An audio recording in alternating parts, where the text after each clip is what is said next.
Welcome to the third year mechanical engineering students for the design of machine element class 5. In this class we will discuss about the simple stresses in machine parts.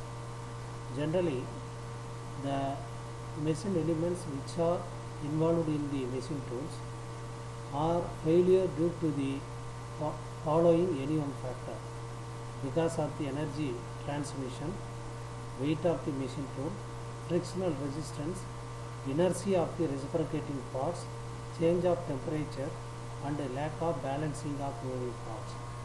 Because of these factors, the machine elements may be failure. So, the forces are acting on the machine elements are classified under four categories. First one is dead or steady load. There is no change in the load value with respect to the time or direction. There is no change in magnitude and direction. Such a type of load is called as dead or steady load. And then second one is live or variable load. The load magnitude will be changed with respect to the time. That is called as live or variable load. And the third one is suddenly applied load or soft loads. If the load application of the load is suddenly applied on the parts, means that is called as suddenly applied load or soft load. And then impact load, the load applied on the parts with some initial velocity. Such kind of load is called as impact load. So because of these four loads, any kind of failure may be induced in the machine elements. So to identify the failure, identify the magnitude of the failure on the machine elements, we are using some standard strength of material behaviors. In that, first we are taking the stress. So the internal resisting force offered equal to the external applying load is called as stress. Stress sigma is equal to load divided by area. That area is the cross-sectional area of the body. Its formula for circular section yd square divided by 4. If it is a square section, means a square, and which is a rectangular section, means length into breadth. So in the SI unit of system, the stress unit is either Newton per mm square or Newton per meter square, or in Pascal. 1 Pascal is equal to 1 Newton per meter square. Again 1 megapascal is equal to 1 into 10 to the power 6 Newton per meter square, that is equal to 1 Newton per mm square. And 1 gigapascal is equal to 1 into 10 to the power 9 Newton per mm square, that is equal to 1 kilonewton per mm square. So stress is equal to load, external load divided by cross-sectional area. That cross-sectional area formula will be differ based on the geometry section. And then strain, the ratio between the change in length to the original length is named as strain. So which is represented in the Greek letter epsilon. So that is epsilon is equal to dou L divided by L. From this formula, dou L is equal to epsilon into L, where epsilon is the strain. In the textbook, which is also referred as E, where L is the original length of the component. So we are having different types of the stress: tensile stress, compressive stress, shear stress, bending stress, etc. Now we discuss about the tensile stress. For tensile stress, the applying load is as a tensile load. So the tensile stress is equal to tensile load divided by cross-sectional area, and tensile strain is equal to change in length divided by original length. So it is a positive stress. Next one is the compressive stress. The load is applying towards the center line of the body. It is a compressive load.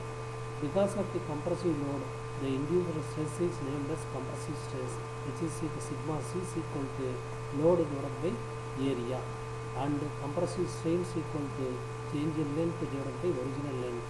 That is a negative strain. And then Young's modulus. Within the elastic limit, the stress value is directly proportional to the strain. This parameter is identified by the Hooke's. So hence it is called as Hooke's law. As per the Hooke's law, when a material is loaded within the elastic limit, the stress is directly proportional to the strain. That is sigma directly proportional to epsilon. Therefore, sigma is equal to capital E into epsilon, where capital E is the Young's modulus or modulus of elasticity, which is equal to stress divided by strain. Stress divided by strain itself.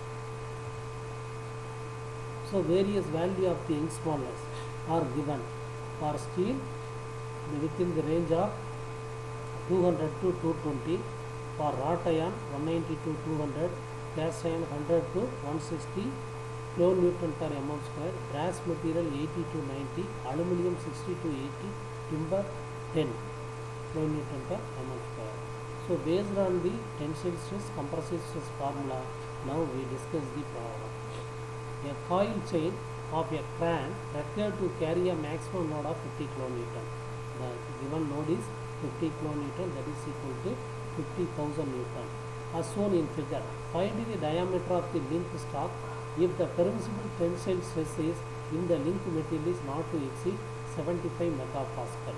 That is, load is given, load is equal to 50 kilonewton, that is equal to 50 into 10 power 3 newton, and tensile stress is equal to 75 megapascal, that is equal to 75 newton per mm square.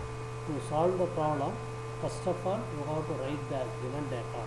The load notation is capital P, that is equal to 50 kilonewton, and it will be converted as newton, 50 into 10 power 3 newton, and tensile stress sigma T is equal to 75 megapascal, which is equal to 75 newton per mm square. From this, what is the required means? Diameter of the link stock in millimeter. We will calculate diameter of the link stock in millimeter. So for the solution step 1, the cross sectional area is equal to the link having the circular cross section. So cross sectional area A is equal to by d square divided by 4. By solving this value, we are getting 0.7854 t square, and then the stress value is equal to load is equal to stress is equal to load divided by area. Therefore, load is equal to tensile stress into area. Load value given in the problem 50 into 10 power 3 newton, which is equal to tensile stress 75 into area 0.7854 t square. From this, we are calculating diameter of the link stock is equal to 29.13. So this is the nominal size value, which is rounded to the nearest highest value 30 millimeter. So this is the value calculated from the calculation, but is based on the standard we are selecting the nearest highest value. So this is the answer. The next problem, cast iron link as shown in figure is required to transmit a steady tensile load of 45 kilonewton. Find the tensile stress induced in the link material at section AA and BB. So at center it's having the rectangular cross section, at the I end it's having the hollow cross section. So the tensile load is 45,000 newton.